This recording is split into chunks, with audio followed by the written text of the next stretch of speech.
Salut à tous, bienvenue sur votre nouvel épisode de The Trick Play. Aujourd'hui, épisode review de la semaine 5 de College Football. Alors, une semaine qui a été assez grandiose. Cela dépend pour qui, en tout cas pas pour les membres de The Trick Play. Alors, pour commencer, je voulais juste passer un petit bonjour à Sylvain, qui est un très bon auditeur, qui nous écoute depuis un petit peu les débuts et que j'ai pu rencontrer. Voilà, je lui ai dit que je lui ferais une petite dédicace dans cet épisode, donc je lui fais gros bisous à Sylvain en espérant que le TFC continue son bon début de saison. On a eu le droit à une semaine assez incroyable, un week-end assez incroyable. On a 6 équipes du top 15 qui ont perdu et 9 équipes du top 25 qui ont perdu. Aujourd'hui, pour en parler, je suis avec 3 autres connaisseurs, non 4, on est 5 en tout aujourd'hui. Il y a Augustin de Notre-Dame, salut Gus. Salut Elio. Il y a Baptiste de Lonesome Cowboy d'Oklahoma State. Salut, c'était un bon week-end, non? Moi j'ai trouvé, c'était cool en tout cas. Super week-end, oui, en effet. Valentin Salut les Dolmis, gars. Valentin Salut. Balayette. Et en parlant de Balayette, il y a aussi Ryan Alessiou Balayette. Salut Ryan. Salut tout le monde. Eh bien, on va parler donc de cette semaine, cette Blood Week, comme on dit. Il y a eu des défaites donc de Notre-Dame qui était classée 9e, Arkansas 8e, Oregon 3e, Florida 10e, Texas A&M, UCLA, Fresno State, Ole Miss. C'est la première fois depuis 2018 qu'il y a 4 équipes du top 10 qui perdent la même semaine. Alors, je voudrais savoir assez rapidement, est-ce que pour vous, c'était une Blood Week, comme on dit, une Blood Week, une semaine saignante? Ouais, c'en était une. Pour la simple et bonne raison que c'est la première fois depuis 2018 que 4 équipes perdent dans le top 10. Et si on donne pas l'occasion à ce genre de semaine d'être des Blood Week, et bah, finalement, en fait, il n'y a jamais de Blood Week. Donc, c'est très bien.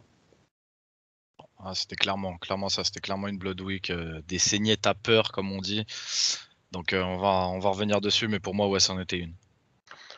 Alors moi je mets un petit bémol parce que quand même dans ces 9 défaites, il y a quand même 4 défaites, 3 défaites qui sont dans des confrontations entre top 25. Donc forcément, il y a forcément une des équipes qui allait les perdre. Mais si on met de côté les défaites de Notre-Dame, Arkansas et Ole Miss et Baylor, effectivement 5 défaites, notamment celle d'Oregon, celle de Florida. Enfin, parmi ces défaites-là, il y a quand même des très très grosses surprises. Donc oui, on peut parler de Blood Week. Et moi, je dirais, ouais, une petite Blood Week, un peu le même raisonnement que Baptiste, mais j'ai une Blood Week par rapport au résultat d'Arkansas contre Georgia et d'Ole Miss Alabama, surtout par rapport à ça. Eh bien, parlons-en d'Arkansas-Georgia, car Arkansas, classé numéro 8 au top 25, se déplaçait du côté d'Athens, donc en Géorgie. Georgia numéro 2, top 25. Et ça a été un blowout, tout simplement, hein. On a une victoire 37-0 de Georgia. Alors, les gars, on commence par où? Est-ce que déjà, ça vous a étonné que ce soit aussi facile finalement pour les hommes de Kirby Smart? Ouais, franchement, moi ça m'a un peu étonné parce que j'avais vraiment placé cette défense d'Arkansas assez haute en fait en début de saison et sur les 4 premières semaines, il m'avait conforté dans mes idées. Donc un petit peu, ouais, j'étais un petit peu sur le cul en fait devant le match. Je pensais pas qu'il se ferait rouler dessus comme ça en fait. Au moins sur le plan défensif. Je savais que offensivement, je m'attendais à un truc un peu sérieux parce que voilà, on avait vu justement Georgia et on savait ce que ça allait donner comme match, mais sur le plan défensif, ouais, ils se sont fait marcher sur la gueule. Donc ouais, un petit peu choqué voilà de la performance globale de la défense d'Arkansas. Et pour parler de la défense de Georgia, on a eu 4 sacs, de nombreux plaquages et une D-line de fer, hein, du côté de Georgia, avec notamment le defensive tackle Jordan Davis, qui est incroyable, un des meilleurs joueurs du pays. Ça fait 5 matchs. En 5 matchs, Georgia n'ont pris qu'un touchdown. Ça, c'est quand même une stat folle, je trouve. Ils ont pris aussi un pick six. Je tiens. Oui. Mais ce qui a été impressionnant moi je pense sur cette victoire de Georgia, c'était par rapport à Bama où on pourra faire la mesure de comparaison. Ils sont rentrés dans le match, ils sont rentrés dans Arkansas et Arkansas a pu rien faire par rapport à Ole Miss, qui a cru en début de match, hein, Val, on en discutera un petit peu après. Là, Georgia, ça a souffert d'aucune contestation d'entrée de jeu. Ils ont mis leur jeu au sol en place. J'en avais parlé pendant le 1-2-6 en disant que c'était un petit peu compliqué cette année. Bah voilà, ils ont dû écouter l'épisode et ils se sont dit on va faire mentir Baptiste. Et puis voilà quoi, au bout d'un quart temps, il y avait déjà 2 TD offensifs, un TD sur équipe spéciale avec un punt contré, et c'était fini quoi. C'était cette impression de puissance dégagée par la défense. C'était impressionnant et alors Guigui est pas là, il va pas pouvoir râler, mais le niveau de la défense de Georgia, c'est incroyable. Alors, on parle beaucoup de Jordan Davis parce qu'effectivement, physiquement, déjà, il en impose, c'est un monstre physique comme on en a rarement vu en college football. Mais partout, quoi. La secondary, c'est une machine. Enfin, comment tu veux battre cette défense? Enfin, c'est une vraie question. Et pour l'instant, je pense qu'il n'y a aucune équipe qui a trouvé de solution. Bon, Arkansas, c'est avec les deux meilleurs éléments un petit peu blessés, forcément, c'est plus compliqué. Mais qui va perturber Georgia à part Bama, là, comme ça, je vois pas, quoi. Sachant que Georgia, moi, ce qui m'a impressionné, c'est qu'à la mi-temps, l'équipe menait 24-0. Je me suis dit, bon, match quelque part, il est quand même plié. Je pensais qu'il y aurait au moins 1 ou 2 touchdowns à venir d'Arkansas en seconde période avec une sorte de relâchement, mais ça n'a pas été le cas. Ils ont été inefficaces offensivement. Ils se sont fait absorber. Et du côté de l'attaque de Georgia, on a eu Stetson Bennett, donc qui est le quarterback remplaçant, mais on le connaît, hein, il a déjà remplacé l'année dernière JT Daniels. Là, ça a été encore le cas depuis la semaine dernière. JT Daniels devait jouer, il a été rentré au vestiaire juste avant le match, au moment de l'échauffement. Donc Stetson Bennett qui s'est encore retrouvé là un petit peu par hasard face à une grosse équipe normalement d'Arkansas et qui a plutôt assuré avec peu de passes complétées, enfin peu de passes, mais que des passes complétées. Le reste, ça a été que du jeu au sol. On a eu 56 portées par 6 joueurs différents et 3 touchdowns. Donc c'était pas mal. J'ai une question sur ce match. Georgia pour vous, et je vais prendre un membre chacun parce que j'ai vu votre top 25. Je vais demander à Augustin et je vais demander à Valentin. Est-ce que Georgia pour vous, c'est actuellement la meilleure équipe du college football? C'est la numéro 1 du pays. Justement, très rapidement, et c'est sur ta réflexion avant, et défense énorme et une attaque qui a une marge de manœuvre incroyable. Parce que déjà JT Daniels est blessé et parce que ce jeu à la course peut encore plus se développer. Là, ça a été la première semaine où les Amir White, etc., les Cook ont pu bien jouer. Donc, cette perspective d'avoir une attaque encore plus performante lors des prochaines semaines me fait penser que c'est la meilleure équipe, que ça sera plutôt la meilleure équipe du college football. Le débat reste très serré avec Alabama, mais Georgia est clairement dans le débat. C'est un peu dur à dire parce qu'il y a toujours ce problème de JT Daniels en attaque. Et ce qui est sûr, c'est que voilà, c'est la meilleure défense et on sait que les défenses gagnent des championnats, gagnent des Super Bowls, etc. Donc je mettrais quand même une petite pièce d'avance pour UGA par rapport à Bama. Mais c'est c'est peut-être un peu tôt encore pour dire ouais, ok, UGA est vraiment devant Bama. Et puisque pour revenir sur ce qu'a dit Gus par rapport au jeu au sol, donc ils courent pas mal de fois, ils courent plus de 50 fois et ils ont une moyenne presque de 5, sans aucun TD long, course de 60 yards, etc., etc. La course la plus longue, c'est James Cook avec 24 yards, ce qui fait que leur moyenne de 5, elle est assez représentative de ce qu'ils ont fait. Et quand tu es capable de faire 5 yards par course et tu cours 50 fois, tu vas forcément gagner tes matchs puisque tu bouges les chaînes à chaque fois, quoi. Donc tu n'as même pas besoin en fait de Bennett ou pour l'instant de JT Daniels. Parce que un match comme ça, tu gagnes 100% des matchs. 3 courses, tu as fait 15 yards, tu fais le calcul, tu bouges les chaînes et tu avances. Eh bien, très bien, les amis. Match suivant. Encore un match étonnant. Cette fois-ci, ça se passait dans l'ouest des États-Unis. C'est Oregon, donc là, c'est le numéro 3 du pays, avec notamment, on s'en rappelle de cette victoire face à Ohio State du côté de Columbus. Se déplaçait du côté de Stanford. Stanford qui n'était pas classé. Eh bien, surprise, victoire en overtime de Stanford, 31-24. Alors Stanford, il faut le dire, c'est assez incroyable comme stats. Ils sont à 5-1 face à des équipes top 3 du pays depuis 2007. Voilà, 5 victoires, une défaite. La seule défaite, 2007, c'était...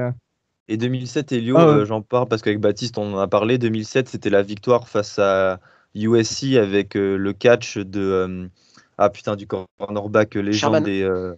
Richard Sherman, qui était receveur alors à l'époque chez les Cardinals. Et voilà, c'était ce match-là qui a fait débuter cette série. Alors, ce match, on l'a un peu regardé, pour être tout à fait honnête, seulement d'un œil. C'est Kevin qui l'a regardé en entier. On était tous ensemble au bar. Kevin avait carrément son ordinateur pour ce Stanford-Oregon. Il a failli quitter le bar juste après. Voilà. Et il nous a fait un petit topo pour nous en parler. Donc, les choses principales déjà à savoir, c'est que CJ Verdell, le running back star, s'est blessé. Il est sorti sur civière. Ça, c'est un gros coup dur pour Oregon. Thibodeau, à cause d'un targeting, sera absent pour la première mi-temps contre California la semaine prochaine. Et le coach, l'offensive coordinateur Mored, qui était absent lors de ce match. Il était malade. La raison, c'était maladie. Voilà, il avait peut-être une petite angine, on ne sait pas. En tout cas, voilà. Et Alex Forsythe, le centre titulaire, également absent. Donc, il y avait quand même il y avait quelques absences assez à remarquer du côté d'Oregon, plus ce départ de Verdell prématuré durant le match.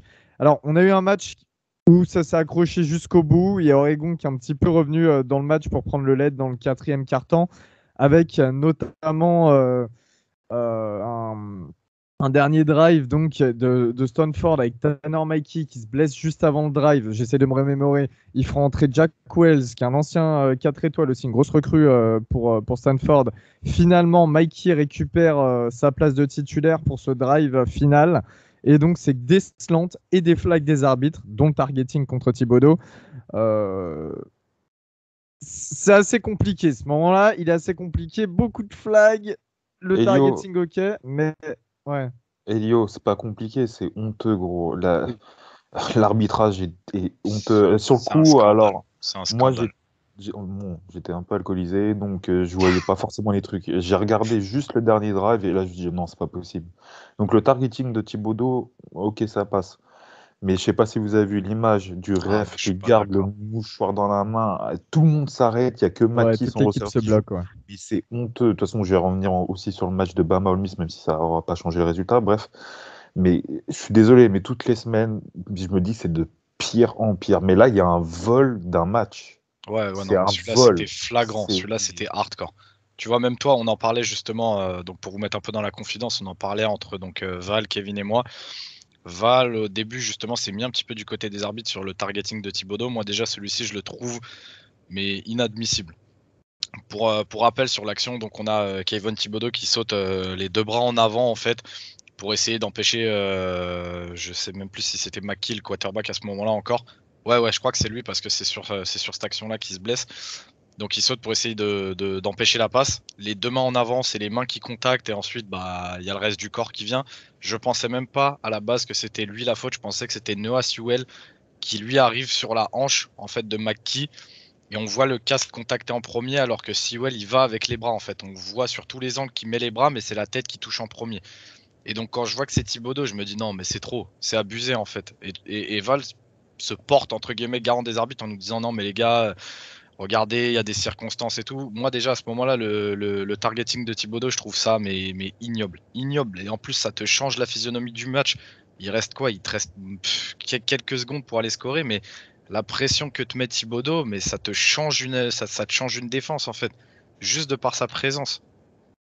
Après, je me demande si c'est pas parce qu'il y a le plaquage de Sewell en même temps que les arbitres sifflent targeting. Parce que l'image est quand même importante. Enfin, on voit Maki qui se fait couper en deux, enfin, et par Sewell et par Thibodeau, et du coup, ça rend la chose très impressionnante. Je me demande s'il n'y a pas que Thibodeau dans cette action-là, si le targeting n'est pas sifflé, en fait, tout simplement. Ah ouais, mais au bout d'un moment, tu sais, c'est encore une Ah non, fois. non, mais je te dis le contexte je me mets à la place des arbitres, mais après, Ouais.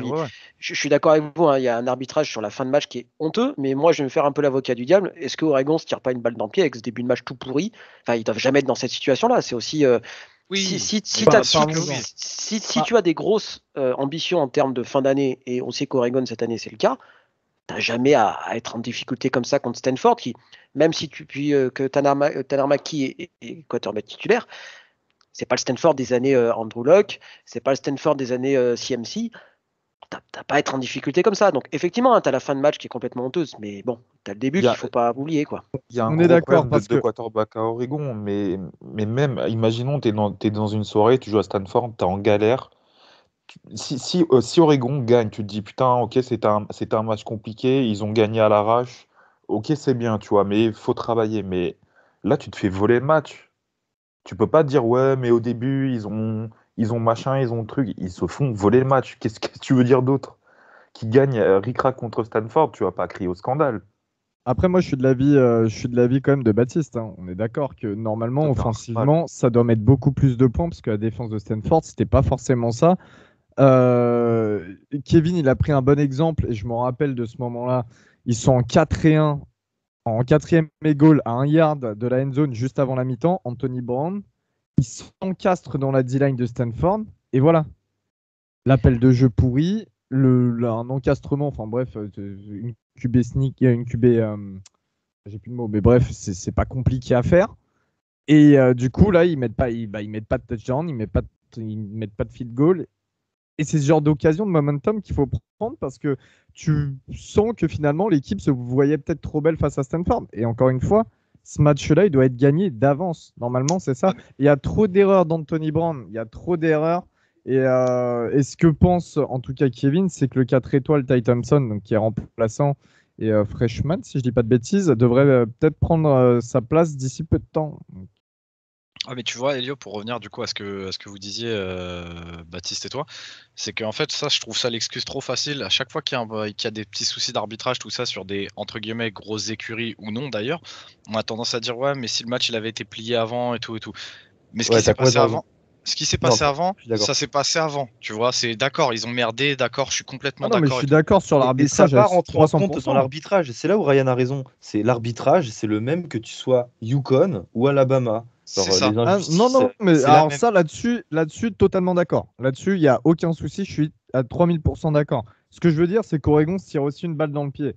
En dehors de ça, l'arbitrage, c'est honteux. On a eu cet exemple ce week-end, on en a eu un autre, on va en parler plus tard. On en a eu un vendredi soir aussi. Il y a un problème, il y a un problème que ce soit en CFB, mais même en NFL, il y a un problème et bon, on le dit chaque semaine, malheureusement, ça n'avance pas. En tout cas, Oregon perd 5 places à l'A People et se retrouve à Et 8e. après cette défaite-là, qu'on soit très clair, elle tombe pas de nulle part parce que la semaine dernière, ils ont eu énormément de mal contre Arizona. Alors, vous regardez le score final, vous dites, oh, bah, ça va, 41-19, facile pour Oregon. Pas du tout, pas du tout, pas du tout. Il y avait genre 3 points d'avance à 20 minutes du terme, enfin il y avait 24-19, c'est ça, au début, avant le début du quatrième quart-temps. Donc même contre Arizona, qui est très clairement l'une des pires équipes du college football, tout division confondue, ils ont eu du mal. Donc cette défaite-là, elle n'est pas non plus ça sort pas de nulle part depuis la victoire contre les Buckeyes. C'est un petit peu plus compliqué du côté d'Oregon.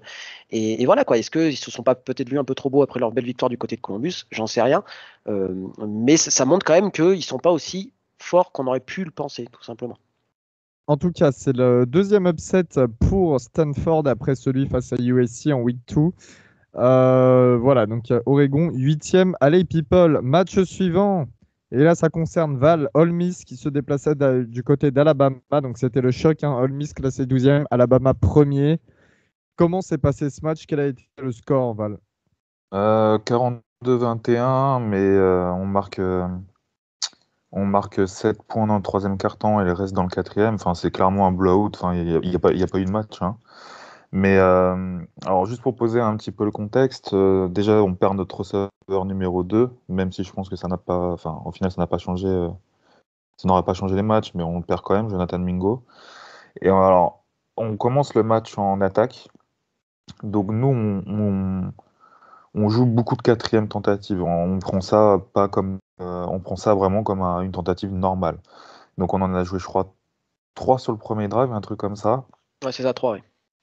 Et, je crois on échoue, on est en quatrième et goal et on échoue, voilà, bref. On se prend 3-4, je crois, sur le premier drive. Alors il y en a un pour holding ou une connerie du genre, je me souviens plus très bien. Mais il y en a, c'est honteux, c'est-à-dire que dès le premier drive, je suis déjà en train de crier à l'arbitrage maison. Tu crois que tu joues Bama, comme quand on avait dit contre Florida, tu joues contre Bama, mais en plus de ça, tu as les arbitres contre toi. Non, mais au bout d'un moment, ça devient compliqué, quoi. Donc, je vais pas m'attarder dessus, mais ça nous a un peu niqué le début de match, parce que sur nos 2 premiers drives, on n'est pas loin de marquer. Ben, on se prend On se prend des flags, en défense, on se prend des DPI inexistantes, on se prend des trucs. Ça n'existe même pas. Enfin, une honte totale. Bref, après, pour revenir un peu dans le jeu, ouais, pour revenir, pardon, dans le jeu, on s'est fait démonter en défense. Alors ça, je suis un peu déçu parce qu'on avait montré vraiment de meilleures choses depuis le début de l'année, mais à la limite, voilà, bon, tu prends 42 points contre Alabama, je m'en fous. Même si on s'est fait vraiment éclater, je m'en fous. Didier Durkin, de toute façon, il vit et il meurt avec la 34. S'il veut pas mettre de quatrième defensive tackle Et il fait mourir des gens aussi. contre Bama, qui laisse BJ Robinson parcourir 171 yards pendant le match. Bon, bah écoute, qu'est-ce que tu veux dire? Là, par contre, où j'ai été vraiment extrêmement déçu, mais après, en y réfléchissant, c'est pas une surprise, c'est sur notre O-line. Alors, Nick Broker, left tackle, a tenu le coup. Ben Brown a globalement tenu le coup. Mais notre remplaçant de Ross Newman en tackle droit, Jeremy James, il a pris mes tarifs tout le match, ça passait, mais à tous les drives, ça passait, mais genre 5-6 fois sur son côté. Et on avait le transfert au Mana, là, le centre de Utah. C'est Monsieur Flag, hein. C'est 3-4 flags par match et des faux départs. Donc pour faire un faux départ quand t'es centre, faut y aller quand même. Faut vraiment être débile. Donc ça m'a gonflé un peu parce qu'on n'a pu développer aucune attaque, on n'a rien pu faire. On se faisait démonter, que ce soit sur le jeu à la course, que ce soit sur le jeu à la passe, on a quand même un jeu à la passe où on va chercher plutôt des longues passes, etc. On n'a rien pu faire. Donc pendant 3 quarts temps, on n'a rien pu faire. Après, j'ai pas vraiment vu si Bama avait mis peut-être des joueurs un peu plus freshman et tout. Mais dans le troisième quart-temps, on a pu un peu développer notre jeu. Bon, bah là, on a vu une attaque d'Ole Miss plutôt bonne. Un Matt Corral qui finit à 21 sur 29, 213 yards, un TD, avec un TD au sol aussi. Je vais juste me réconforter en disant que Matt Corral a énormément progressé. Donc tous les schlags là, qui regardent pas les matchs, qui parlent sur Matt Corral parce qu'il a pas envoyé 5 TD contre Obama, genre juste arrêté 2 minutes. Aucune interception, aucun moment où il aurait pu se faire intercepter. Pas de perte de balle débile, comme pouvait faire l'année dernière. Plutôt des bonnes lectures alors qu'il était sous pression, mais constante. Donc, je vais me dire, ok, on a perdu contre Bama, je suis déçu. Je pensais qu'il y avait moyen peut-être les taper ou du moins les embêter comme l'année dernière. Mais au moins, je me dis, voilà, Matt Corral, je vois une réelle progression et c'est ce que j'attends d'un quarterback. Je préfère un quarterback qui progresse de saison en saison que d'un mec qui arrive très très fort en tant que freshman et qui progresse pas et qu'on voit ce que ça fait en NFL. Donc voilà, bah on va voir contre Arkansas, hein, 2 bêtes blessés qui ont pris tarif cette semaine. On va voir ce que ça va donner la semaine prochaine. Mais en défense, il va falloir quand même se poser des questions. Et puis en attaque, bah, espérons que Jonathan Mingo revienne et que notre line fasse quelque chose. Et d'ailleurs, juste par rapport à notre line, je suis un peu dans le même cas que Gus. En fait, on a profité de l'excellent travail de notre ancien head coach Matt Luke.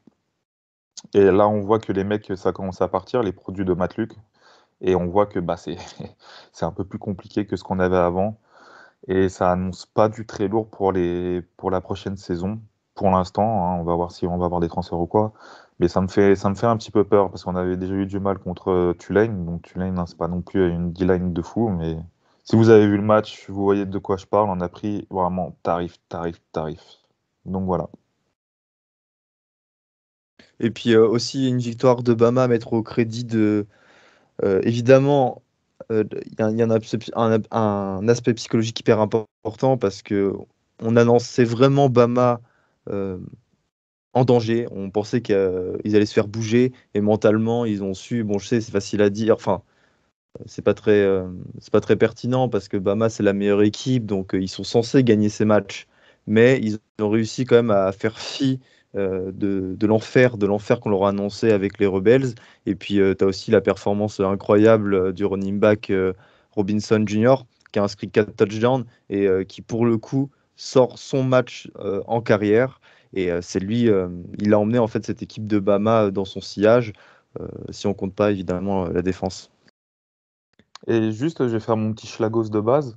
Bryce Young, il se fait intercepter par Kedron Smith. Il est nul. Voilà, merci, au revoir. Eh bien, un moment qui sera coupé au montage.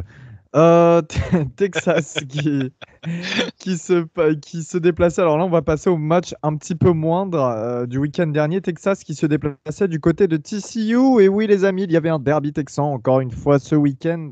Un derby texan qui a failli tourner un petit peu au vinaigre pour Texas, qu'on réussi à garder la barre. Victoire 32-27. Alors, le match a commencé sur les chapeaux de roue. TCU a presque mis un touchdown, un return sur le kick-off. Voilà, ça a commencé comme ça. On a eu un petit trick play aussi manqué de TCU. Il y a eu quelques momentum, en fait, des fumbles de TCU qui auraient pu être profitables à Texas et notamment leur quarterback, j'ai oublié, Casey Thompson. On a Texas qui mène timidement de 23-17 à la mi-temps. C'est un match qui s'est totalement joué au sol et en field goal. Des field goals, en veux-tu, en voilà, et beaucoup de yards au sol avec ce match-up de running back assez exceptionnel quand même. Donc 5 étoiles, sophomore 5 étoiles. Bijan Robinson qui a porté 35 fois le ballon pour Texas, 216 yards et 2 touchdowns. En face, on a eu un Zach Evans et sincèrement, moi, il m'a impressionné sur ses portées et tout. Le mec, il est dynamique, il sait prendre les trous. Enfin, il faut 3 joueurs pour le plaquer. Zach Evans, donc 15 portées, 113 yards, 1 touchdown. C'était assez sympa à voir comme duel. Texas passe 21e de ce top 25 grâce à cette victoire. Et Gus, pour toi, Bijan Robinson, le running back, donc c'est clairement un des frontrunners du Heisman Trophy. Alors oui, je considère que Bijan Robinson est le frontrunner de l'Heisman Trophy, donc autrement dit le favori, parce qu'à chaque match, il nous sort des matchs à plus de 100 yards, il nous met 2 ou 3 touchdowns, que des touchdowns. Non, c'est pas des courses toutes droites de 3 yards. À chaque fois, c'est des courses de malade, des cuts. Il est impressionnant. En fait, il est de cet acabit, en fait, celui du running back tellement impressionnant qu'il peut prétendre au trophée Heisman en plus de ses statistiques. Alors, on sait que ça va être compliqué et souvent les running backs ont un peu tendance à baisser de régime parce que forcément le moteur n'est pas pareil sur la fin de saison. Mais ça serait cool de le voir continuer à performer parce que après avoir donné l'an dernier l'Iceman à un receveur, pourquoi pas voir un running back cette année, surtout qu'il n'y a pas vraiment un quarterback hormis Matt Corral qui se détache du reste. Donc c'est quelque chose que je demande à voir. Juste une petite question, Gus. Donc, comme tu dis, il n'y a pas vraiment de gros frontrunners au Heisman, mais Najee Harris, il l'a pas eu. Tu penses vraiment que Robinson, il peut l'avoir? Parce que Najee Harris, c'était quelque chose quand même. Ah non, t'as tout à fait raison, franchement, Il oui. y avait Mais Devonta après, Smith aussi à à côté, côté. c'est ça, voilà, t'avais aussi Devonta Smith. Et sa saison était tellement exceptionnelle que tu pouvais pas en fait lui enlever. C'est tout simple, quoi. Ça s'est fait par élimination. C'est une question de contexte aussi. C'est vrai que Bama, il y avait ce monstre à 3 têtes avec Najee Harris, Devonta Smith et Mac Jones. Donc forcément, c'était compliqué d'en trouver un. Tu vois, je suis tout à fait d'accord avec ce que tu disais, Elio, sur le gros duel de running back. Donc tu as dit, Bijan Robinson, 35 portées, 216 verges, comme on dit de l'autre côté de l'Atlantique. Et puis Zach Evans, 113 yards en 15 portées. Pourquoi Patterson, il ne le fait pas plus courir? Enfin, il y a des fois où tu dis les coachs, tu l'as dit toi-même, et tu as raison, hein, Zach Evans, il est trop fort. Bah, fais-le porter le ballon. Enfin, je sais pas, fais-le courir. Patterson, là, ce match-là, il a décidé de passer la balle à Dougie. Alors bon, ça a été plus ou moins correct, hein, les stats sont plutôt bonnes, mais quand il s'agissait de faire avancer les chaînes, pareil, Zach Evans, c'est un monstre, quoi. Donc, des fois, je comprends pas trop les coachs. Alors, effectivement, sans tomber dans l'archétype de le faire courir 40 fois par match, mais je pense que c'est ce qu'a compris Steve Sarkisian. Son meilleur joueur en attaque, c'est Bijan Robinson. Bah, tu files la balle à Bijan Robinson comme le meilleur joueur en attaque de TCU, c'est Zach Evans. Bah, filer le ballon à Zach Evans, quoi. Enfin, je sais pas, au bout d'un moment, s'ils veulent gagner des matchs. Mais bon, ça va avec l'impression que j'ai depuis quelques temps et quelques années que ça commence à être un petit peu compliqué du côté de TCU pour Gary Patterson, mais on en discutera le moment venu. Eh bien, cette fois-ci, parlons des problèmes un petit peu. Cincinnati, 7e au top 25, se déplaçait du côté du 9e, l'ogre Notre-Dame, Augustin. On sait que tu as passé un mauvais samedi, disons-le direct. Ouais, évidemment, j'ai passé un mauvais samedi comme vous tous, hein, à l'exception de Baptiste qui est le seul ici à avoir vu son équipe remporter son Le match. rescapé, Euh, le survivant. Il y a tout un contexte important autour de ce match. Déjà, parce que c'est Notre-Dame, il y a quelques années, qui avait fait le forcing pour que Cincinnati vienne jouer au Notre-Dame Stadium. Parce que Brian Kelly était l'ancien head coach des Bearcats. On les a même payé 1 200 000 $ pour qu'ils viennent nous battre. Bon, évidemment, ça fait mal, mais on sait que maintenant, c'est chose courante de payer tes adversaires pour qu'ils viennent jouer chez toi, ou même pour te déplacer parfois, ça dépend. Et Cincinnati a franchement répondu aux attentes. On les savait favoris, ils étaient favoris de peu. Desmond Ridder avait fait monter un petit peu la sauce avant le match en disant que le stade de Notre-Dame n'allait pas être si bruyant que ça et qu'il allait se taire rapidement après sa performance. Et bah, c'est ce qui s'est passé. Déjà, il y avait beaucoup de fans dans le stade. Et puis, dès le début du match, en fait, les Bearcats ont posé leur griffe, hein, si je puis dire, sur la rencontre. Ils menaient déjà, si je dis pas de bêtises, à la mi-temps 17-0, grâce à une superbe défense qui a intercepté 2 fois, une fois notre quarterback Jack Cohn et notre true freshman quarterback Tyler Buckner. Des interceptions en red zone, donc à chaque fois ça a permis à l'attaque d'être dans de bonnes dispositions pour aller marquer des points, et ça a été en fait les événements du match. Ce qui a fait que Cincinnati ne pouvait pas perdre, c'était cette pression mise sur le quarterback de Notre-Dame, sur les quarterbacks de Notre-Dame, qui étaient obligés de lancer ce ballon, et de lancer le ballon n'importe comment d'ailleurs. Bon, ça c'est un autre débat. Et t'as les, comment il s'appelle, Kobe Bryant et Ahmad Garner, Ahmad Sauce Garner, qui en ont profité, et c'est tout à leur honneur, hein. Franchement, une secondary assez exceptionnelle. Ce qui fait que Cincinnati a gagné après le match 24-13. Bon, ils se sont fait un petit peu peur à la fin puisque Notre-Dame est remontée. On a benché pour de bon Jack Cohn, et merci Dieu est grand. On a mis Drew Pine, un quarterback sophomore de Notre-Dame que moi j'aime beaucoup, qui a montré de très belles choses, mais qui n'a pas réussi à aller remporter ce match. Et puis au moment où on est revenu à 17-13, on a raté la conversion à un point, notre kicker l'a raté. Et après, Desmond Ridder, il nous sort ce drive de 100 yards où il balance des bombes sur Alec Pierce, le receveur, qui a encore été une fois incroyable. Et il vient terminer lui tout seul comme un grand pour mettre fin à nos espoirs de victoire et même de saison invaincue. Mais bon, ça, c'était pour, euh, pour les fans de Notre-Dame totalement subjectif, et qui n'avaient pas envie de regarder en fait la réalité en face. C'est que Notre-Dame, cette année, n'est pas une bonne équipe. C'est dur à dire, mais c'est comme ça. Ian Book nous manque beaucoup, notre ancienne line nous manque beaucoup. Et ce qui fait que Cincinnati vient de gagner la plus grande victoire de son histoire. La plus grande victoire de son histoire. C'est ce que tout le monde s'accorde à dire. Et franchement, c'est mérité pour eux. Maintenant, ils sont passés 5e à l'IP-Poll, et j'espère pour eux euh, que cette victoire face à Notre-Dame va leur permettre d'avoir des arguments solides et valables pour se qualifier en play-off. Maintenant, il faudra aller gagner tous les autres matchs, mais j'y crois, et voilà, victoire méritée pour Cincinnati. Alors, est-ce que Cincinnati, pour vous, peut aller en playoff? Je commence vite fait avec mon argument avant Baptiste. Il faut que Cincy gagne tous ses matchs et que les adversaires de Cincinnati continuent à gagner. Je parle notamment de SMU. Pour que SMU soit assez bien classé dans le top 25, pour que ça compte mathématiquement comme une victoire importante. De toute façon, la Cincinnati a fait le job, hein. Ils avaient 2 matchs hyper durs sur le papier à gagner. Ils ont gagné à l'Indiana. Bon, c'était un petit peu cas en cas, mais ils ont gagné. Une belle victoire à Notre-Dame. Ça souffre d'aucune contestation, hein. C'est vrai que Gus a raison sur le fait qu'ils se sont fait un peu peur sur le match, mais sur la fin de match, mais en général, le match est quand même maîtrisé. Ils vont rencontrer une seule équipe potentiellement classée au moment de la rencontre, c'est SMU. Le reste, c'est du calendrier de la AC, donc Temple, UCF, Navy, qui est pas bon cette année, Tulane, Tulsa, qui est pas bon cette année, South Florida, qui est pas bon cette année, SMU et East Carolina. Ils ont fait le job. Maintenant, ça va être 2 paramètres, comme dit Gus, que leurs adversaires qui vont rencontrer gagnent, que Notre-Dame continue à gagner. Parce que si Notre-Dame finit à 11-1, pardon, et si tout à fait possible, Gus, tu m'arrêtes si je me trompe, au vu du calendrier qui reste pour le Fighting Irish, et il faut que que Cincinnati gagne de façon convaincante. Il faut qu'ils calent des tôles à tout le monde, concrètement. Il se passe ça, je vois pas en quoi il serait moins légitime qu'un vainqueur de, je sais pas, de Big 12, par exemple. Parce que là, pour l'instant, la Big 12, Oklahoma n'a pas été hyper convaincant. Texas, s'il remporte la Big 12, il rend quand même une défaite. Je sais pas, ça peut être l'année pour, sachant que l'ACC, elle est quasiment hors du coup, parce qu'il n'y a plus que Wake Forest qui est invaincu, et qu'on soit très clair, Cincinnati passerait devant n'importe quelle équipe de l'ACC, non, qui n'est pas nommée Clemson ou North Carolina.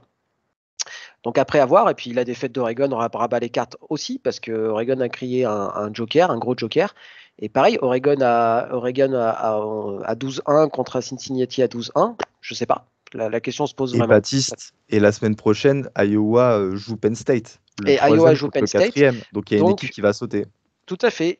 En fait, ça va se faire par élimination maintenant, de toute façon. Hein. Il y a les grosses équipes qui vont se jouer les unes contre les autres. J'ai vu cette stat qui est absolument dingue de la Big Ten East. Les 4 premières équipes de la Big Ten East ont un bilan pour l'instant de 19-1.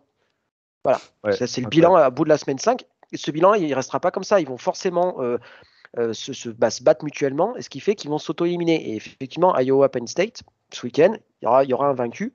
Et mine de rien, Cincinnati finissent invaincu. Je sais pas. Moi, personnellement, je les mets devant.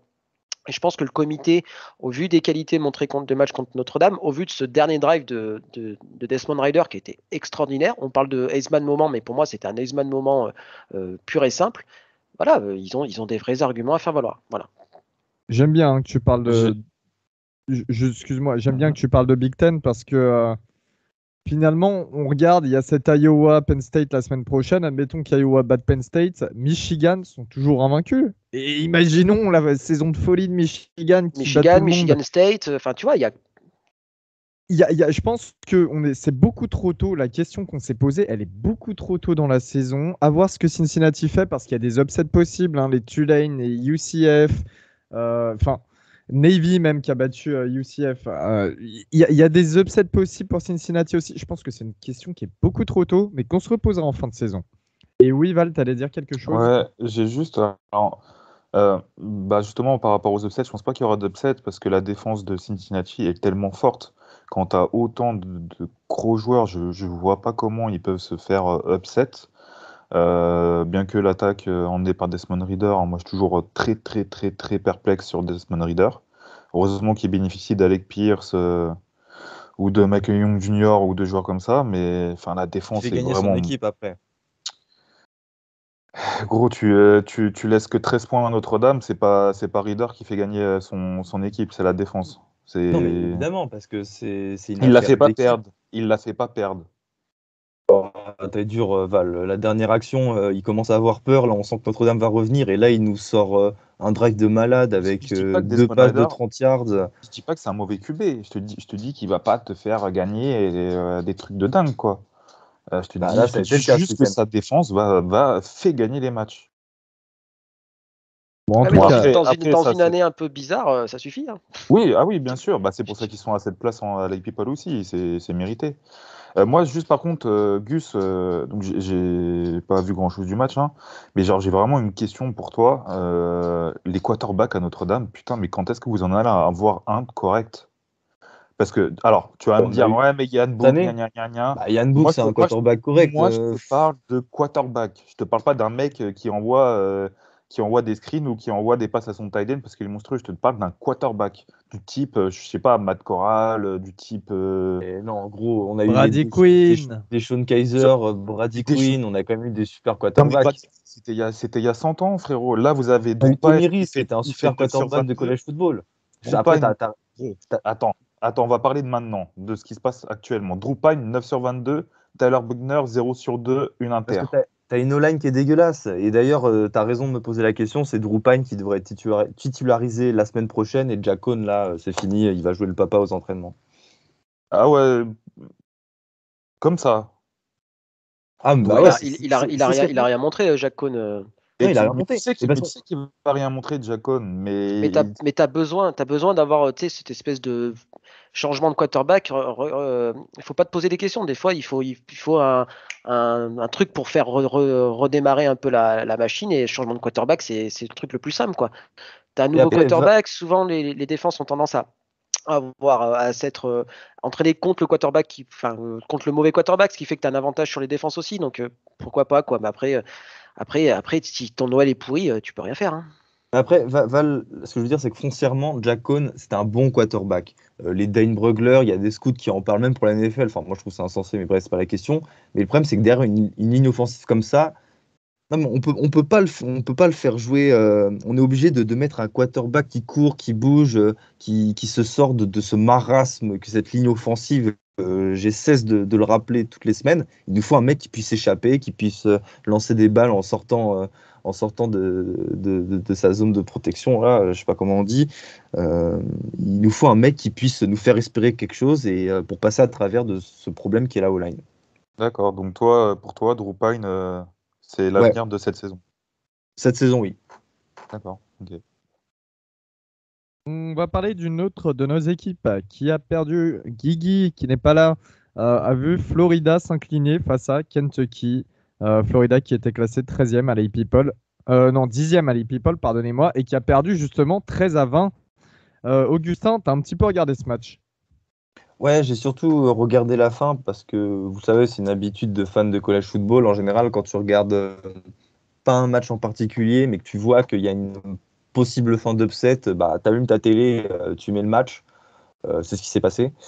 Et Florida a fait du Florida. C'est exactement ce que Guillaume disait il y a quelques jours. On peut battre Bama, mais on peut se tirer une balle dans le pied face à Kentucky. C'est ce qui s'est passé. Bon, si Kentucky a été très très bon, je pense notamment à cette défense et à ce field goal retourné, enfin ce field goal de Florida bloqué et retourné en touchdown. Euh, Florida s'est tué à la fin du match avec un nombre de flags beaucoup trop important. Il y a eu des touchdowns sur cette fin de match, mais à chaque fois, tu avais un holding ou Kemore Gamble, je crois, c'est leur tight end ou leur receveur, bref, c'est pas important, qui touche le sol, qui fait une faute un peu bête. Voilà quoi. Florida s'est tué tout seul. Et pour Kentucky est sur un bilan de 5 victoires pour 0 défaite, donc ça confirme le très très bon début de saison. D'ailleurs, les gars, confirmez-moi, mais ils rentrent dans le top 25, je crois, à la 17e ou 18e place. Et c'est la première victoire des Wildcats à la 16e. maison 16e face à Florida depuis 1986. Donc voilà, c'était une grosse performance et les fans n'ont pas manqué de nous le rappeler en envahissant le terrain. Battre Florida comme ça à la maison, c'est une performance d'une année. Et qui Ça- c'est qui défend la passe contre Emerald Jones sur le dernier drive?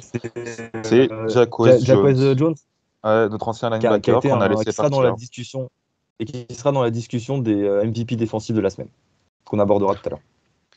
Sachant qu'en plus, là, pour le coup, c'est une belle victoire de Kentucky avec une équipe qui est peut-être moins forte que les années Benny Snell, Josh Allen ou des trucs comme ça, quoi. C'est une équipe qui est plus besogneuse et peut-être moins talentueuse que celle il y a quelques années, quoi. Et ce qui est drôle, Baptiste, justement, c'est que Will Levis, donc le quarterback des Kentucky, qui était un transfert de Penn State, n'est pas si incroyable que ça, Non, pardon. il est Non, vraiment non, pas top, hein. Ouais, Oui, mais tu as un jeu à la course et une défense très c'est bonne. ça. Ça capitalise justement sur un field goal bloqué. Et voilà, du coup, bah, ça fait que Kentucky est à 5-0 et Mark Stoops, le coach, hein, le head coach des Wildcats, est à 2 contre 2 face à Dan Mullen, le head coach de Florida. Et d'ailleurs, le Dan Mullen l'a eu un peu mauvaise, hein. Il a dit, ben, dans les stats, on les bat, oui, enfin, d'accord, mais sur le terrain, c'est pas le cas, quoi. Parce qu'effectivement, si on regarde les stats, ils ont plus de yards, ils ont plus de machin, mais c'est le genre de défaite qui casse la bonne dynamique de la saison. Parce que c'est vrai qu'à part Bama, c'était quand même plutôt pas mal, Florida, quoi. Mais celle-là, elle est pas belle, quoi. On part du côté d'une note beaucoup plus joyeuse cette fois-ci. Le Texas versus l'Oklahoma. Baylor qui était classé 21e à l'APoll et Oklahoma State juste devant 19e. Baptiste, toi, tu as passé un bon week-end. Enfin, merci, tu as relevé le niveau du groupe. Je suis désolé de mettre un peu de joie dans ce podcast un peu tristouille. Ouais, c'était un match réussi. Voilà, j'ai pas d'autres termes. Alors, réussi dans son ensemble. Après, quand on regarde un peu plus près. Il y a quand même toujours les mêmes questions en attaque. Hein. Spencer Sanders, hein, j'en avais parlé lors du 1-2-6 en disant que la performance de Tolia pour vous les Terrapins me disait les quarterbacks qui ont eu un début d'année plutôt correct et qui ont eu tendance à balancer des interceptions, au bout d'un moment, faut faire attention parce qu'ils vont avoir ce match où ils font n'importe quoi. Spencer Sanders, ça a été ça. Dès le début, hein, sur le premier drive qui finit en touchdown, il balance un saucisson qui manque de se faire intercepter. Et puis après, 2 interceptions qui sont pour sa pomme, une qui est pas pour lui, mais bon, là, ça arrive. Ce qui fait que c'est un match décevant en attaque, mais Jalen Warren, le running back, fait toujours le taf avec plus de 100 yards. Enfin bref, lui pareil, hein, il fait bouger les chaînes, c'est quand même vachement important. Et puis là, voilà, la défense, elle est monstrueuse. Jim Knowles, qui est là depuis 4 ans, a fait passer du nombre de points encaissés de 32 à 18 en 4 saisons. Donc, c'est pas simplement une vue de l'esprit, c'est aussi dans les stats. La défense est forte, tout simplement. J'ai pas d'autres termes. Sur les 4 derniers matchs, il y a forcément une mi-temps où on a accordé moins de 100 yards à l'adversaire. Donc, ça veut dire que, voilà, concrètement, on est là, on fait mal. Et puis, elle a eu cette capacité de répondre à chaque fois qu'il y a un turnover. Il y a eu un free and out derrière par Baylor, et ça veut dire ce que ça veut dire. Et puis cette mentalité du next man up, là, qu'on dit beaucoup quand il y a des blessés, etc., c'est exactement ça. Je parlais de la blessure de Brock Martin, le defensive end. Colin Oliver, true freshman, boum, un sac, une présence sur tous les snaps, incroyable. Donc voilà, après Baylor, je vais laisser Valentin faire le topo de ce qu'a montré Baylor, mais c'est une équipe qui est, je pense, est moins talentueuse qu'Oklahoma State ce soir-là, et ça s'est vu dans le résultat du match. Ils sont un peu sauvés par le fait qu'il y ait 3 interceptions pas lancées par Spencer Sanders, donc forcément avec des positions de reprise de ballon un peu plus avantageuses.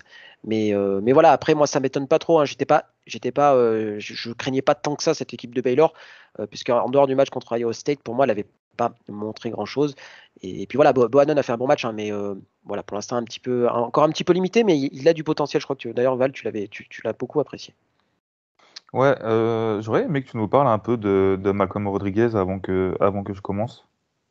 Ouais, Malcolm Rodriguez, je crois que c'était le joueur que j'avais dit lors de la preview de la saison et j'en avais reparlé lors du 1-2-6. Voilà, c'est un pur joueur de college football, comme j'ai dit. C'est un super senior, passé de lutteur. Il a été 3 fois champion de l'État de l'Oklahoma dans ses années high school en lutte. Voilà, c'est le mec dur sur homme, gros plaqueur, gros moteur. Enfin, un capitaine. Voilà, c'est le genre de mec qu'on adore avoir dans son équipe de college football parce qu'il est partout, quoi. Il est partout. Il est plutôt bon en couverture pour un linebacker. C'est assez rare pour être souligné. Il est bon plaqueur. Et puis voilà, il sent bien le jeu. Et je pense que c'est hyper important d'avoir ces types de joueurs-là en college football. Voilà, c'est un des joueurs les plus excitants, c'est un des meilleurs plaqueurs du pays. Enfin voilà, Malcolm Rodriguez, je t'aime. Bon, du coup, alors moi j'ai vu toute la deuxième mi-temps de ce match.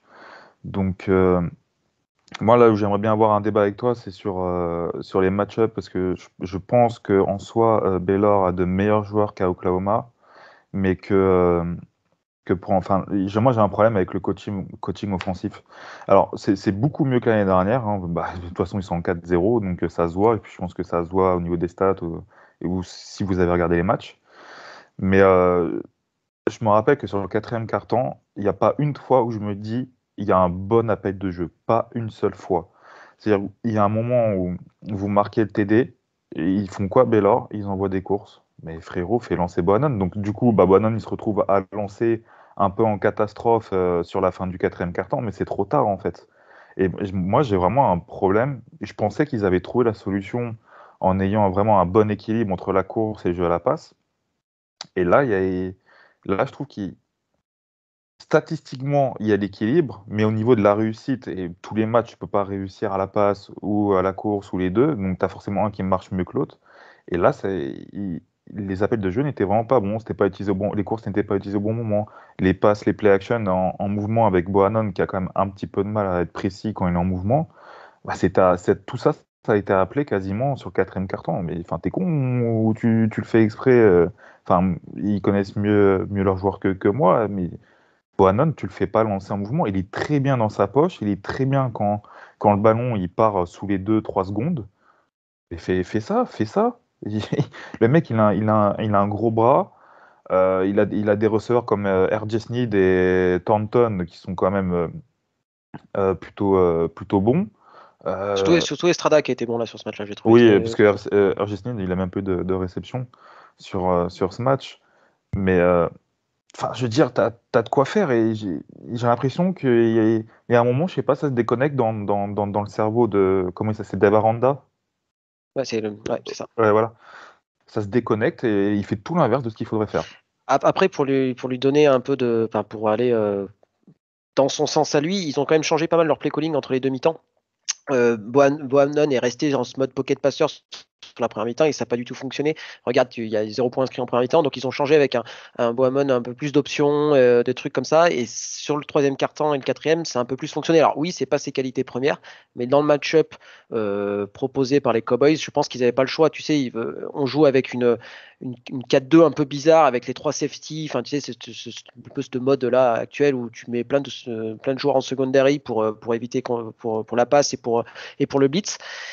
Et bah, du coup, Bohannon a été en difficulté contre en première mi-temps. Ils ont changé et ça a mieux fonctionné, quoi. Après, ça n'a pas été la panacée, on est bien d'accord, mais mine de rien, ça a eu le mérite de scorer, quoi.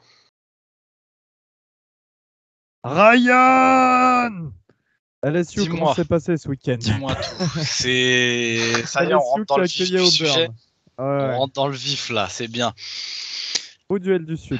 Ah non, mauvais duel, mauvais duel. Enfin, beau duel sur le papier, mais très mauvais duel. Là, c'est le fan qui parle plus que le consultant entre guillemets. Mais non, mais c'est plus possible. C'est plus possible LSU. C'est vraiment plus possible. Il y a rien qui est fait encore sur notre saison pour. Tu sais, je veux dire, la saison elle est pas encore morte sur ce qui était annoncé au niveau des objectifs au début de l'année. Mais en fait, tu peux pas te projeter. Tu peux pas te projeter avec cette équipe. Tu commences en week 1, tu te fais démonter par UCLA, derrière tu montres que tu as compris, tu t'as fait des ajustements, ça va mieux sur 2-3 matchs. Là, t'affrontes Auburn, c'est un des premiers vrais gros morceaux de ta saison, tu te refais démonter. Et c'est tout le temps la même chose, c'est tout le temps la même chose. Donc juste pour mettre en place un petit peu le match, début de match compliqué pour les deux attaques, hein, ça s'envoie la balle de part et d'autre. LSU ouvre le score en premier, si je dis pas de bêtises, grâce à Keishon Boutte, si je dis pas de bêtises non plus. Désolé, c'est devenu un peu flou. La haine a pris le pas sur le reste quand on voit la suite du match. Donc Bonix commence titulaire. Il fait pas un premier drive excellent, c'est même plutôt l'inverse. Donc on voit très rapidement TJ Finley, donc l'ancien quarterback d'LSU, prendre des snaps sur le deuxième drive d'Auburn.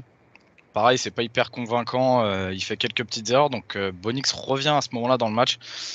Et là, c'est El Famoso Bonix versus LSU, c'est-à-dire que Bonix devient Russell Wilson dans une version upgrade. Le mec fait tout et n'importe quoi et en fait tout marche. C'est-à-dire le mec pouvait s'arrêter après le snap, taper des pompes, faire un peu de décès, puis envoyer une cacahuète en l'air, bah, ça va se transformer en un TD de 96 yards attrapé par une grand-mère qui est sortie des tribunes. C'est n'importe quoi, c'était n'importe quoi. Il y a une action où le mec, je crois, Bonix court peut-être 40 yards en latéral. Il fait juste le terrain en latéral pour gagner du temps et ça marche. Des plaquages mais désastreux de notre D-line, de notre défense qui se jette, c'est n'importe quoi. C'était n'importe quoi. Le play calling d'Orgeron ou de Pitts d'ailleurs, on sait toujours pas lequel des deux appelle les gens en attaque. Personne le sait, c'est n'importe quoi. C'est plus de 50 passes envoyées sur le match pour Max Johnson. Je rappelle quand même que Max Johnson, c'est pas un QB connu pour être un pocket passeur. Tu lui fais envoyer 50 passes sous prétexte que t'arrives pas à courir contre Auburn qui te monte un front 30. Pareil, moi je veux bien, je l'accepte. Derrière, tu vas voir les stats. Au final, tu te rends compte que sur le match, t'as que 13 courses qui ont été envoyées et réparties sur 4 running backs différents. Pareil, je suis le premier à cracher sur notre O-line, mais en fait, quand tu vois ça, bah, tu peux pas comprendre en fait. Les O-line, pour ceux qui ne le savent pas, c'est un poste où tu as besoin de rythme. Quand tu joues beaucoup de passes, tu as besoin de te remettre en jambe sur le jeu de course. C'est les blocs qui ne sont pas pareils.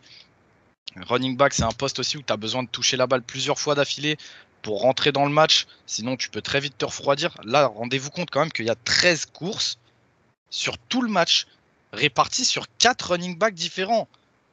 Mais bien sûr que ça peut pas marcher. Ça peut pas marcher. Tu peux pas avoir un jeu de course performant quand t'envoies si peu de courses sur autant de running backs différents.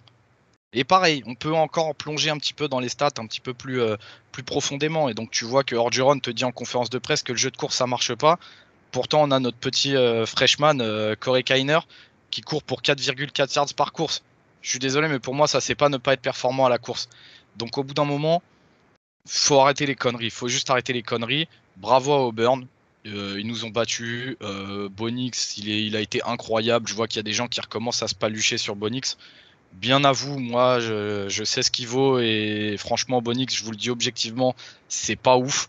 Maintenant, faites-vous votre avis. Mais c'est les problèmes de coaching, ils sont récurrents à LSU et en fait ça c'est trop, c'est juste trop. Pareil, on voit que donc on a un Orgeron qui est à la tête d'un programme important comme LSU avec des 4 étoiles et des 5 étoiles en running back qui te dit que le jeu au sol est pas performant. Auburn, ils en prennent 267 yards contre Georgia State. Donc pareil, au bout d'un moment, il faut aussi se remettre en question. Nous, on leur met 29 yards sur l'entièreté du match. 267 contre 29. On comprend rien, on sait pas ce qui se passe à LSU. Tu dis que tu veux orienter ton play calling à la passe. T'as Keishon Boutte qui est en train de rouler sur tout le monde. Il touche la balle une fois dans le troisième quart-temps, puis il la retouche plus jusque dans les 2 dernières minutes. On comprend rien à ce qui se passe et ça me rend ouf. Ça me rend ouf. Et je crois que c'est Elio, il y a 2 semaines, tu me demandais un petit peu mon avis sur Orgeron et la suite.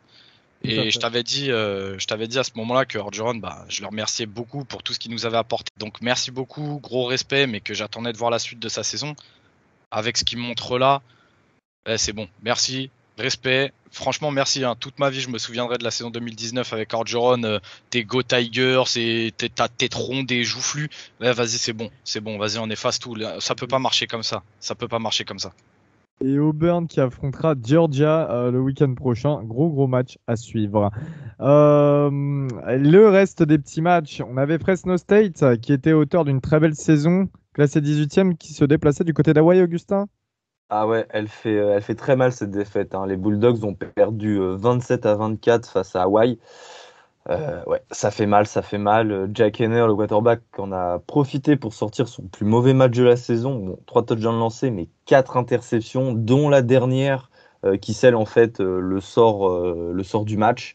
Bon, en réalité, elle n'est pas vraiment de sa faute, mais de celle du receveur. Et c'est vraiment ce qui a précipité la fin du match. Ce qui donne un upset, donc Fresno State, quand tu perds et que tu es Fresno State dans une équipe en général du Group of 5, tu sors du top 25, c'est ce qui s'est passé. Et ça a permis Elio à Arizona State de rentrer dans le top 25, non, puisque les Sun Devils ont battu UCLA 42-23, alors que UCLA était classé numéro 20. 22e au top 25, Arizona State désormais. Avec une défense quasi inexistante de UCLA, ce qui a laissé Arizona en fait installer son rythme. Et derrière, on avait l'offense de UCLA qui essaie un petit peu de rattraper tous les points mangés par la défense. Ça a été compliqué. Et puis il y a une 4e et 1 de UCLA qui est ratée juste devant la end zone d'Arizona, alors qu'il y avait 32-23 durant le 4e quart-temps. Voilà, ça c'est le sort du match et UCLA s'incline une nouvelle fois à la maison. Une belle victoire en tout cas avec 42 points pour Arizona State. Oui. Et Arizona State va un peu mieux, hein. Bon, ils sont sur un bilan de 4 victoires pour une défaite. Ils ont perdu assez logiquement face à BYU, mais qui était alors classé. Et BYU était une équipe très en forme à ce moment-là. Qui l'est toujours d'ailleurs. Oui, ils le sont toujours d'ailleurs, tu as raison.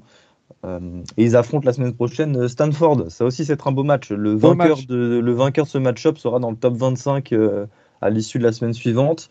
Et voilà, c'est un match rempli d'enjeux. Beau match de la nuit en Pac-12, le genre de match qu'on apprécie.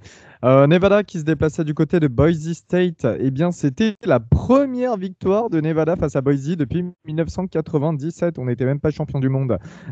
Carson Strong versus Hank Bachmeier, donc un beau match-up niveau quarterback. Carson Strong qui a lancé seulement un touchdown, 263 yards. Bachmeier qui par contre lui s'est fait mal au poignet, 388 yards, 4 touchdowns, une interception. Un jeu au sol qui a vraiment donné la victoire à Nevada avec 130 yards au sol et 3 touchdowns, alors que Boise State, en ayant porté 35 fois le ballon, a couru pour 3 yards. Voilà, vous avez la réponse. Victoire 41-31 de Nevada. Washington qui se déplaçait du côté des voisins d'Oregon State en Pac-12. Eh bien, Washington, on n'hésite pas, on perd encore, c'est pas grave. Oregon State, c'est magnifique. Victoire 27-24 sur un field goal à la toute fin. Très belle saison des Beavers qui sont à 4 victoires, une défaite. Enfin, personne ne l'aurait parié, sincèrement, soyons honnêtes, hein, avec des victoires face à Hawaii, Idaho et USC. Donc, Oregon State ont quand même réussi à taper USC et Washington. C'est assez exceptionnel et ça fait très très plaisir ce genre d'équipe underdogs qui se retrouve avec un bilan. Attention, hein. assez Attention pour la fantastique. Pac-12 Nord, hein. Sait-on jamais. Exactement. Ils sont premiers, non? Je crois qu'ils sont premiers parce que de toute façon leur seul match perdu c'est contre Purdue en week 1, donc oui ils doivent être premiers de la conférence. Ouais. Mississippi State qui se déplaçait du côté de Texas A&M et encore une déception de Texas A&M qui était classé 15e avant cette journée. Eh bien là, défaite face aux Bulldogs qui ont gagné 26-22 avec Will Rogers, le quarterback de Mississippi State qui a lancé 408 yards pour 59 tentatives de passe et 3 touchdowns. Mike Leach qui doit payer les frais médicaux pour le poignet de Rogers à mon avis. Texas A&M, on le dit chaque semaine, hein, ça souffre clairement d'un manque de quarterback. Il y a aussi un gros point noir, c'est le jeu au sol qui est décevant. Alors ok, on a ça y est, j'ai perdu son nom. Isaiah Spiller qui a eu 100 yards à la course lors de cette semaine. Mais ils ont 3 playmakers. Ils ont A-Chain, ils ont Spiller et ils ont Enya Smith. Je pense qu'ils pourraient quand même un petit peu plus orienter leur jeu à la course. Ça serait pas si mal que ça. Ils n'ont pas d'OL hein, surtout. Et ils ont pas de line. Alors qu'on pensait qu'ils en auraient une bonne, mais bon. 2 matchs perdus à la suite pour Texas A&M. Du côté de la Big Ten, eh bien c'était le gros match Big Ten ce week-end. Michigan qui affrontait Wisconsin. Du lourd dans le Nord, Augustin? Ouais, du lourd. On parlait d'une opposition, enfin pour le coup pas de style, mais entre un jeu à la course et un run-stop qui allait se rendre coup pour coup. Jim Harbaugh n'a pas été bête. Il savait très bien que ça allait pas marcher. Et d'ailleurs, ça n'a pas marché. Le jeu à la course de Michigan n'a pas été bon sur ce match.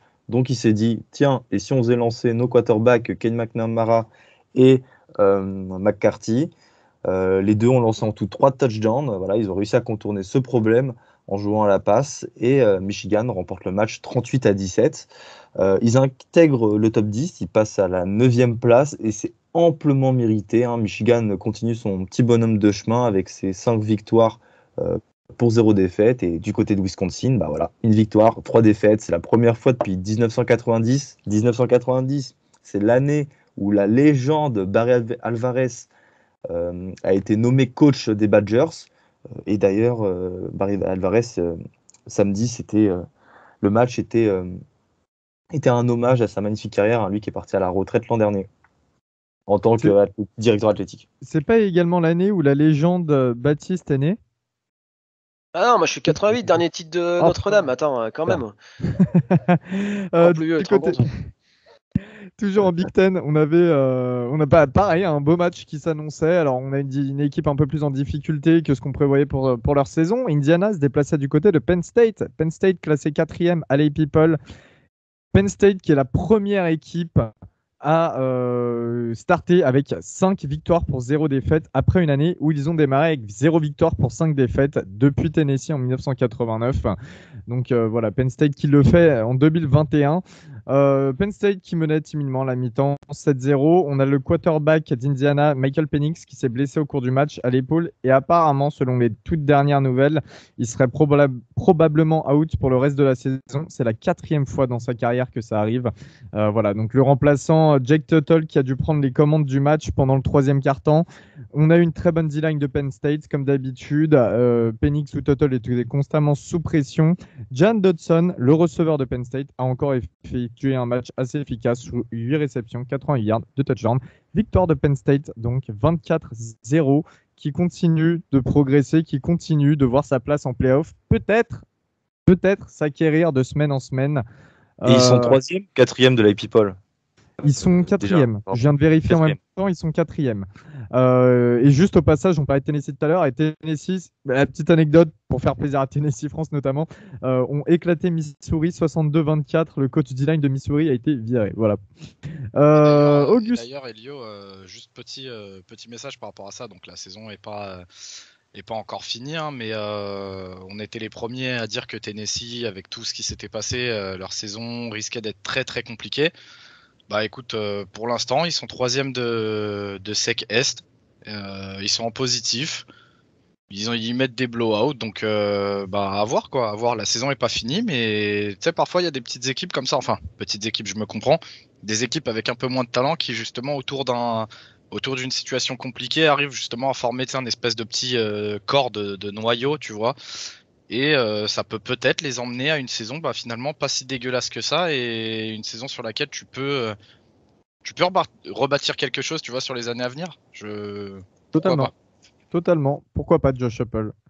Bon, Elio, j'en profite. Voilà, c'est la dernière fois qu'on va probablement parler de Michael Penix lors de ce podcast, parce qu'il risque de plus jouer au college football. Il fallait quand même que je fasse la blague. C'est pas au frein qui s'est blessé? Voilà, c'est bon. Bon, C'est allez, fait. c'est bon, allez, c'est bon, stop. Fin de l'épisode, merci de nous avoir écoutés. On se retrouve la semaine prochaine. Augustin, ça fait, il y a quoi? Il y a combien d'équipes qui n'ont pas du tout gagné encore là au bout de 5 matchs? Alors, il reste plus que 3 équipes qui n'ont pas gagné encore un seul match cette saison, parce que cette semaine, Navy a battu UCF, upset quand même. Florida State qui a battu Syracuse, enfin une victoire pour les Seminoles à la fin sur un field goal, et Ohio qui a battu Akron. Du coup, Vanderbilt a aussi battu UConn. Ça, c'était le match des nuls samedi soir. Et d'ailleurs, il y a même eu des feux d'artifice à la fin. Enfin bref, c'était une ambiance. Ils avaient mis le paquet alors qu'il n'y avait personne dans les tribunes. Le match, il était d'une inutilité, mais totale. Ce qui fait qu'il reste, il reste quelques équipes qui n'ont pas encore gagné. Non, il reste 4 équipes qui n'ont pas gagné. C'est Arizona, UConn, UMass et UNLV. Et là, je vous conseille un match pour la semaine prochaine. C'est UConn qui affronte UMass, University of Connecticut contre University of Massachusetts, la semaine prochaine. Et les 2 équipes n'ont pas encore gagné. Du coup, ça, c'est un match au sommet. Voilà, un match tapeur. On termine cet épisode sur le point MVP, nos MVP offensifs et défensifs de la semaine. Alors, je démarre, je me mouille direct. De mon côté, en offensif, pour un petit peu changer, je prends Tyler Allgeier, le running back de BYU, qui, face à Utah State, a porté 22 fois le ballon pour 218 yards et 3 touchdowns, donc une course de 67 yards. Très gros match, et il y a une très belle course sur le côté. Enfin, cette course-là est très très belle, on le voit, il passe sur le côté. N'hésitez pas à aller voir sur YouTube. Augustin, pour toi, ton MVP offensif? Brian Robinson Jr., le running back de Bama, avec 4 touchdowns. Tranquille, t'en as parlé tout à l'heure. Ryan, pour toi? Pour moi, je vais mettre Bijan Robinson. Bijan Robinson, running back de Texas. Il est fort. Il est très fort. Il est trop fort. En fait, trop fort. Val, t'as pris le même MVP que moi? C'est ça, exact. Voilà, rien à rajouter. Baptiste, un MVP. C'est une petite dédicace à Rob qui adore cette équipe. Kenny Pickett, le quarterback de Pitt, qui sort une saison extraordinaire et qui vient de faire 15 touchdowns en 3 matchs, qui égale le record d'un certain Dan Marino qui a fait ses classes à Pitt. Voilà, il fait une super saison et il pourrait très bien être, et Pitt d'ailleurs remonte bien, et il pourrait très bien être dans les discussions pour le trophée Heisman, Kenny Pickett, à suivre. Du côté des MVP défensifs, je relance de mon côté. David Ojabo, le linebacker de Michigan, auteur de 7 plaquages, 2,5 sacs et un forced fumble. Toujours intéressant ce genre de stats face à une équipe comme Wisconsin qui, on sait, c'est pas mal développé son jeu au sol. Il y a une O-line qui reste pas mauvaise normalement. Voilà. Historiquement, c'est ça Wisconsin. Donc gros match d'Ojabo et petite pensée à la défense de Michigan qui fait quand même du bon boulot cette année. Valentin, pour toi? Ouais, j'avais mis Colin Schooler de Texas Tech, mais j'avais absolument pas pensé à Jacquez Jones de UK, notamment grâce à sa passe défendue sur Emory Jones à la fin du match. Donc Jacquez Jones, le linebacker, 9 plaquages, 2 solos, un tackle for loss, une passe défendue, un QB hurt. Et la passe défendue la plus importante de la semaine. C'est ça. Et du coup, ce qui fait mal à Guigui, j'en profite pour faire un petit bisou à Guigui avec l'interception de Stokes contre Pittsburgh. Ryan. Alors pour moi, pour être très honnête, cette semaine, j'avais pas spécialement de MVP défensif en tête, donc je me suis rabattu en fait sur Kayvon Thibodeau.